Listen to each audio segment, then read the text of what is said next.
யாழ்ப்பாணம் செம்மணி சித்துப்பாத்தி பகுதியில் யாழ் பல்கலைக்கழக தொல்லியல் துறை மாணவர்கள் மற்றும் நல்லூர் பிரதேச சபையின் பணியாளர்களின் உதவியோடு முன்னெடுக்கப்பட்டு வந்த 2ஆம் கட்ட மனித புதைகுழி அகழ்வு பணிகள் ஜூலை மாதம் 10ஆம் தேதி வியாழக்கிழமையுடன் தற்காலிகமாக நிறைவடைந்துள்ளன.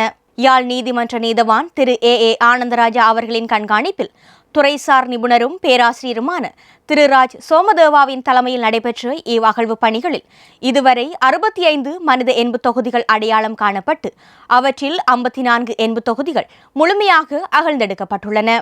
15 நாட்களை கொண்ட 2ஆம் கட்ட அகழ்வு பணிகளையும் உள்ளடக்கி மொத்தமாக 24 நாட்கள் அகழ்வு பணிகள் நடைபெற்றுள்ளன. அகழ்வு பணி 2ஆம் பிரதேசத்தில் பொலித்தீன் பையில் கட்டி வைக்கப்பட்டு எலும்பு குவியல்கள் கண்டெடுக்கப்பட்டு எண்பு தொகுதிகள் சட்ட வைத்திய அதிகாரியிடம் கையளிக்கப்பட்டு தடய பொருட்களும் நீதிமன்ற கட்டுக்காவலில் சான்று பொருட்களாக வைக்கப்பட்டுள்ளன. தொடர்ந்தும் அகழ்வு பணிகள் 21ஆம் தேதி மீண்டும் ஆரம்பமாக உத்தேசிக்கப்பட்டுள்ளமை இங்கு குறிப்பிடத்தக்கது.